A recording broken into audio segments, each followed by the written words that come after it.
Assalamu alaikum students. Today we will start a new chapter of class 9th chemistry, chapter number 8, chemical activity.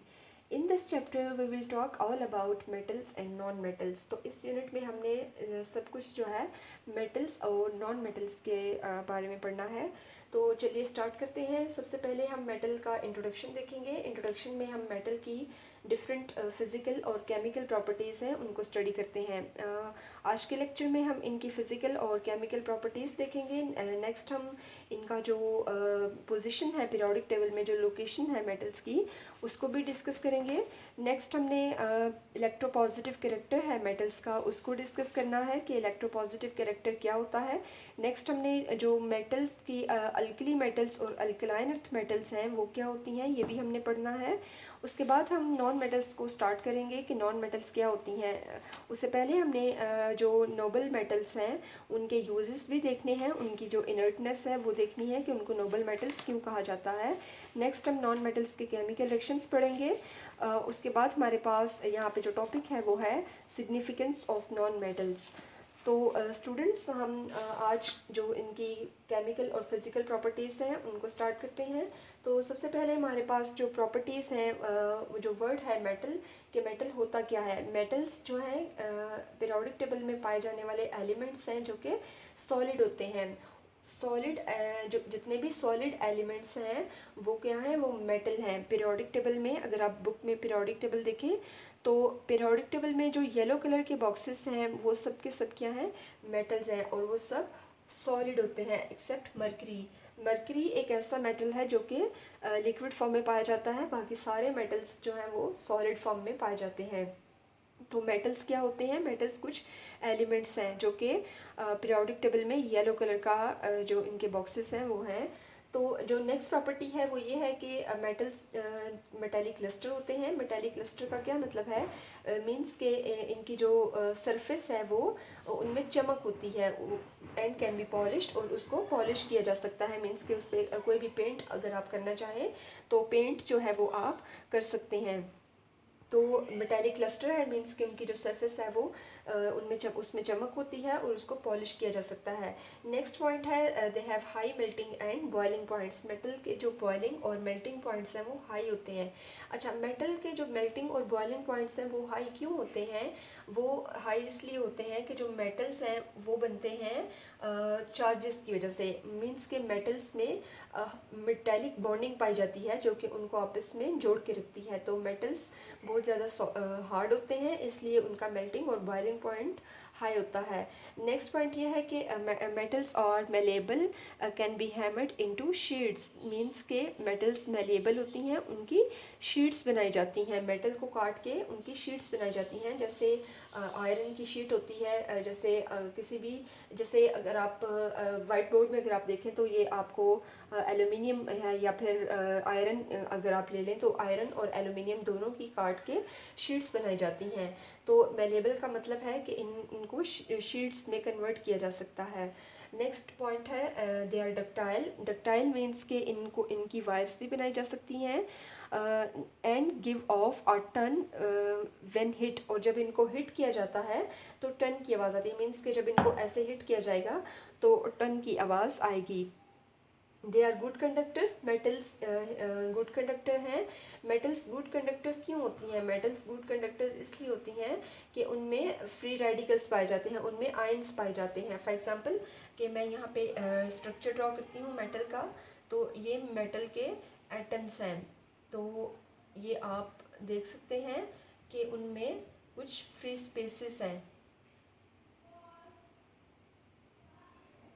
वैसे तो जो metal के atoms होते हैं वो आपस में कंबाइन होते हैं, जुड़े हुए होते हैं, लेकिन फिर भी उनमें कुछ थोड़ी सी जो फ्री स्पेसेस हैं वो रह जाती हैं. तो मेटल के जो फ्री रेडिकल्स होते हैं, जो इन मेटल्स के आयन इलेक्ट्रॉन्स होते हैं, जो कि फ्री इलेक्ट्रॉन्स होते हैं, जो आउटर मोस्ट शेल में पाए जाने वाले इलेक्ट्रॉन्स हैं उनको फ्री रेडिकल्स कहा जाता है. वो मूव कर सकते हैं, वो एक जगह से दूसरी जगह मूव करते रहते हैं. तो इन फ्री आयंस फ्री जो इलेक्ट्रॉन्स हैं, फ्री इलेक्ट्रॉन्स, इनकी वजह से जो मेटल्स हैं वो गुड कंडक्टर हैं हीट और इलेक्ट्रिसिटी के. नेक्स्ट पॉइंट है कि मेटल्स हार्ड होते हैं. मेटल्स जो है सॉफ्ट नहीं होते, मेटल्स हार्ड होते हैं। नेक्स्ट इनकी जो डेंसिटी है वो हाई होती है। तो मेटल्स की डेंसिटी हाई होती है, ये हम सब जानते हैं कि मेटल्स बहुत ज़्यादा डेंस होते हैं। जैसे आयरन है तो वो एक डेंस मेटल है, एल्यूमिनियम है तो वो एक डेंस मेटल है। तो मेटल्स में हमारे पास बहुत सारी मेटल्स आती हैं। एल्यूमिनियम है, कैल्शियम है, लिथियम है, सोडियम है, मैग्नीशियम है, कैल्शियम है, सेलेनियम है, टाइटेनियम है, तो पोटाशियम है। बहुत सारी मेटल्स जो हैं वो पीरियोडिक टेबल में एग्जिस्ट करती हैं, जो कि येलो कलर बॉक्सेस में हैं। वो क्या है, वो मेटल्स हैं। ये हो गई हमारे पास इनकी मेटल्स की फिजिकल प्रॉपर्टीज़। नेक्स्ट हमने मेटल की जो केमिकल प्रॉपर्टीज़ हैं उनको डिस्कस करना है। केमिकल प्रॉपर्टीज़ में फर्स्ट पॉइंट ये है, they easily loose electrons and form positive ions. Metals जो हैं वो इजीली अपने इलेक्ट्रॉन्स को लूज कर देती हैं और क्या बना देती हैं, पॉजिटिव आयन बना देती हैं। फॉर एग्जांपल के सोडियम है, तो सोडियम एक मेटल है। सोडियम के पास होते हैं 11 इलेक्ट्रॉन्स एंड 11 प्रोटॉन्स। मैं आपको यहाँ पे ड्रॉ करके दिखाती हूँ। ये है न्यूक्लियस। न्यूक्लियस में हमारे पास है प्रोटॉन। कितने प्रोटॉन हैं, 11 प्रोटॉन्स। किसी भी एटम के पास जितने प्रोटॉन्स होते हैं उतने ही इलेक्ट्रॉन्स होते हैं। तो ये इसका न्यूक्लियस है, न्यूक्लियस में 11 प्रोटॉन्स हैं। तो ये इसके शेल्स हैं। अब इन शेल्स में हमारे पास 11 इलेक्ट्रॉन आने हैं। तो 2 इलेक्ट्रॉन्स आएंगे इनर शेल में और 8 इलेक्ट्रॉन्स आएंगे सेकेंड शेल में। 10 हो जाएंगे। और जो 1 2 3 4 5 6 8, ठीक है। तो ये 8 इलेक्ट्रॉन्स हो गए और ये हो गया 11 वाला इलेक्ट्रॉन। ऑलराइट स्टूडेंट्स, किसी भी एटम की ये विश होती है कि वो जो अपना आउटर शेल है, जो आउटर मोस्ट शेल है, उसमें 8 इलेक्ट्रॉन करे।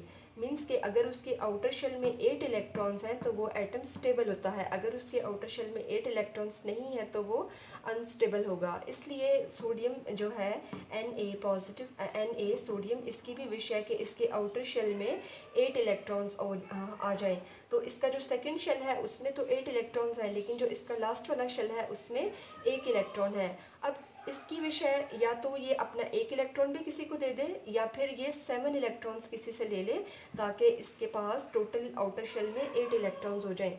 लेकिन 7 इलेक्ट्रॉन्स इसके लिए गेन करना बहुत मुश्किल है। इसके पास इतनी कैपेसिटी नहीं है कि ये 7 इलेक्ट्रॉन्स को गेन कर सके। इसलिए ये क्या करेगा कि अपना 1 इलेक्ट्रॉन को भी लूज़ कर देगा। जब इसके पास 1 इलेक्ट्रॉन लूज़ हो जाएगा तो इसके पास बाकी कितने इलेक्ट्रॉन्स रह जाएंगे, 10 इलेक्ट्रॉन्स रह जाएंगे। अब इसके पास 10 इलेक्ट्रॉन्स रह गए हैं। इस शेल को यहाँ से ख़त्म कर देते हैं क्योंकि इसने अपना जो लास्ट शेल वाला इलेक्ट्रॉन है वो लूज़ कर दिया है सोडियम ने। अब इसके पास 10 इलेक्ट्रॉन्स रह गए हैं और इसका जो आउटर शेल है अब उसमें 8 इलेक्ट्रॉन्स हैं। अब ये स्टेबल हो चुका है। तो सोडियम के पास टोटल 11 इलेक्ट्रॉन्स थे। 11 इलेक्ट्रॉन्स में से 1 इलेक्ट्रॉन उसने लूज़ कर दिया। पीछे इसके पास टोटल 10 इलेक्ट्रॉन्स रह गए हैं और आउटर शेल में इसके पास 8 इलेक्ट्रॉन्स हैं। 8 इलेक्ट्रॉन्स के साथ आउटर शेल में ये बिल्कुल स्टेबल हो गया है। तो इलेक्ट्रॉन्स पे माइनस चार्ज होता है, तो इसके पास जो 10 क्या है, इलेक्ट्रॉन्स हैं, तो 10 माइनस चार्जेस हैं। जबकि न्यूक्लियस के अंदर जो प्रोटॉन है, प्रोटॉन पे क्या चार्ज होता है, प्रोटॉन पे प्लस चार्ज होता है। अब इसके पास 11 प्लस चार्ज है जबकि 10 इलेक्ट्रॉन्स हैं, तो 10 माइनस चार्जेस हैं। तो इसके पास प्लस चार्जेस ज़्यादा हैं और माइनस चार्जेस कम हैं। तो क्या होगा कि जो प्लस चार्ज है वो डोमिनेट कर जाएगा माइनस चार्ज पे। तो इलेक्ट्रॉन ने जब इलेक्ट्रॉन लूज़ किया, सोडियम ने जब इलेक्ट्रॉन लूज़ किया है तो इसके ऊपर पॉजिटिव चार्ज आ जाएगा। क्यों पॉजिटिव चार्ज आ जाएगा, क्योंकि इसने 1 इलेक्ट्रॉन लूज़ कर लिया है और इसका 1 प्रोटॉन ज़्यादा हो गया है इलेक्ट्रॉन्स की निस्बत। इसलिए जो पॉजिटिव चार्ज है वो डोमिनेट कर जाएगा नेगेटिव चार्ज पे और इस पे जो होल चार्ज है वो क्या आ जाएगा, पॉजिटिव आ जाएगा। पहले क्या था कि पहले इसके पास 11 इलेक्ट्रॉन थे और 11 ही प्रोटॉन थे। 11 जो है माइनस थे और 11 ही पॉजिटिव थे, तो वो एक दूसरे को कैंसिल कर रहे थे। तो जो सोडियम है Na, उस पर वो न्यूट्रल था, उस पर कोई चार्ज नहीं था क्योंकि जितने माइनस थे उतने ही प्लस थे। लेकिन जब इसने एक इलेक्ट्रॉन को लूज़ किया तो इसके पास 10 इलेक्ट्रॉन हो गए और इसके पास 11 प्रोटॉन पहले से ही थे, जिसकी वजह से जो पॉजिटिव चार्ज है उसने डोमिनेट किया और सोडियम पे क्या चार्ज आ गया है, पॉजिटिव चार्ज आ गया है। तो ये थी हमारे पास कि ये इलेक्ट्रॉन को लूज़ करते हैं और अब इसको हम क्या कहेंगे, कैटायन कहेंगे। जब कोई मेटल इलेक्ट्रॉन को लूज़ करती है तो वो क्या बन जाती है, कैटायन बना देती है। इस कैरेक्टर को हम कहते हैं electropositive character. Electropositive character means कि ये इलेक्ट्रिकली पॉजिटिव होते हैं, इन पे पॉजिटिव चार्ज आ जाता है इलेक्ट्रॉन को लूज़ करने के बाद। हम नेक्स्ट एग्जांपल में कोई एक और एग्जांपल देखते हैं कि जिससे हम ये, एक सेकंड, मैं यहाँ पे एक दूसरी एग्जांपल लिखती हूँ। नेक्स्ट हम मैग्नीशियम की एग्जांपल लेते हैं। तो मैग्नीशियम के पास टोटल जो है 12 इलेक्ट्रॉन्स होते हैं। तो मैग्नीशियम का अगर हम यहाँ पे एटम का स्ट्रक्चर ड्रॉ करें तो मैग्नीशियम के पास 12 प्रोटॉन्स हैं, यानी कि 12 उसके पास प्लस चार्जेस हैं। ये इसका आउटर शेल है, आउटर शेल में 2 इलेक्ट्रॉन्स हैं। जो फर्स्ट शेल है इसका, उसमें 2 इलेक्ट्रॉन्स आएंगे, जो सेकंड शेल है उसमें 8 इलेक्ट्रॉन्स आएंगे और पीछे 2 बच जाएंगे तो वो आ जाएंगे आउटर शेल में। तो 2 इलेक्ट्रॉन्स मैंने सिर्फ यहाँ पे आउटर शेल ही ड्रॉ किया है।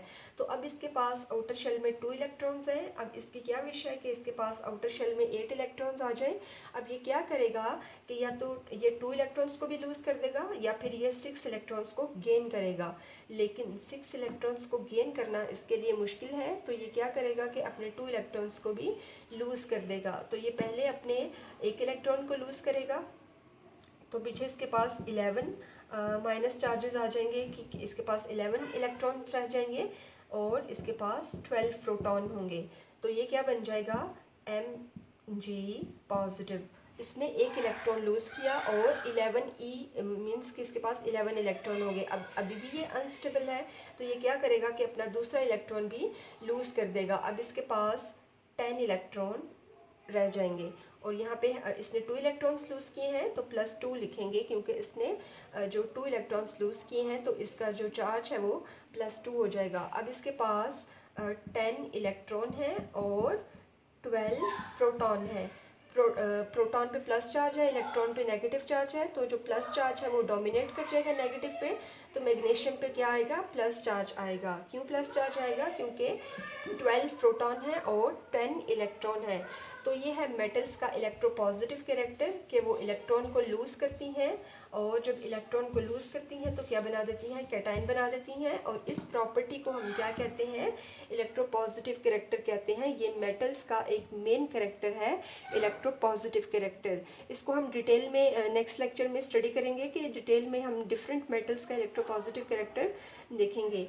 तो नेक्स्ट पॉइंट जो है वो ये है, basic oxide they readily react with oxygen to form basic oxide. For example के सोडियम है हमारे पास, तो सोडियम ऑक्सीजन के साथ रिएक्ट करेगी और क्या बना देगी, Na2O मीन्स के Na2O।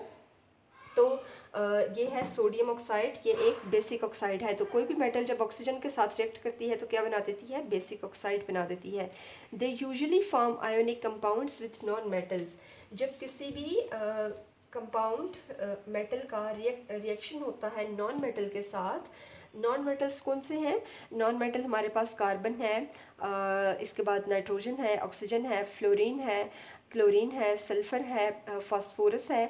तो ये सब क्या है, नॉन मेटल्स हैं। तो कोई भी मेटल जब नॉन मेटल के साथ रिएक्ट करती है तो कौन सा बॉन्ड बनता है, आयोनिक बॉन्ड बनता है। आयोनिक बॉन्ड कैसे बनता है, मैं भी आपको बताती हूँ कि आयोनिक बॉन्ड कैसे बनता है। जैसे हम एक एग्जांपल लेते हैं, सोडियम है, तो सोडियम ने एक इलेक्ट्रॉन लूज़ किया और वो किस में कन्वर्ट हो गया, Na पॉजिटिव ने। अब इसने जो इलेक्ट्रॉन लूज़ किया था वो किसने गेन कर लिया है, क्लोरीन ने। क्लोरीन के पास अगर देखा जाए तो 17 इलेक्ट्रॉन्स होते हैं, 2 आ जाएंगे इसके इनर शेल में, 8 आ जाएंगे इसके सेकंड शेल में और 7 आ जाएंगे इसके आउटर शेल में। अब इसको अपना जो आउटर शेल है कंप्लीट करने के लिए 1 इलेक्ट्रॉन चाहिए। इसके पास आउटर शेल में 7 इलेक्ट्रॉन है, तो बजाय इसके को वो 7 इलेक्ट्रॉन्स को लूज़ करें, वो 1 इलेक्ट्रॉन को गेन कर लेगा। अब जो सोडियम ने इलेक्ट्रॉन लूज़ किया था वो वाला इलेक्ट्रॉन क्लोरीन गेन कर लेगा और इसके पास आउटर शेल में 8 इलेक्ट्रॉन्स हो जाएंगे। तो क्लोरीन ने 1 इलेक्ट्रॉन को गेन किया है तो उस पर नेगेटिव चार्ज आएगा। तो ये है आयंस, कैटायन और एनायन। अब कैटायन और एनायन के मिलने से हमारे पास कंपाउंड बनेगा NaCl। ये एक आयोनिक कंपाउंड है क्योंकि ये आयोनिक आयंस के मिलने से बन रहा है। तो जो कंपाउंड आयंस के मिलने से बनता है उसको हम क्या कहते हैं? Ionic compound. आयोनिक कंपाउंड कब बनता है? जब मेटल और नॉन मेटल आपस में रिएक्ट करते हैं, तब क्या बनता है? Ionic compound. Next point metallic bonding है। They have metallic bonding. किसी भी जो कोई भी हमारे पास मेटल है तो वो आपस में मेटालिक बॉन्डिंग से रिएक्शन करते हैं। मेटल्स के आपस में जब बॉन्ड बनते हैं तो उस बॉन्ड को मेटालिक बॉन्डिंग कहा जाता है। ऑलराइट स्टूडेंट्स, आज का लेक्चर यहाँ पे ख़त्म होता है। अल्लाह हाफिज़।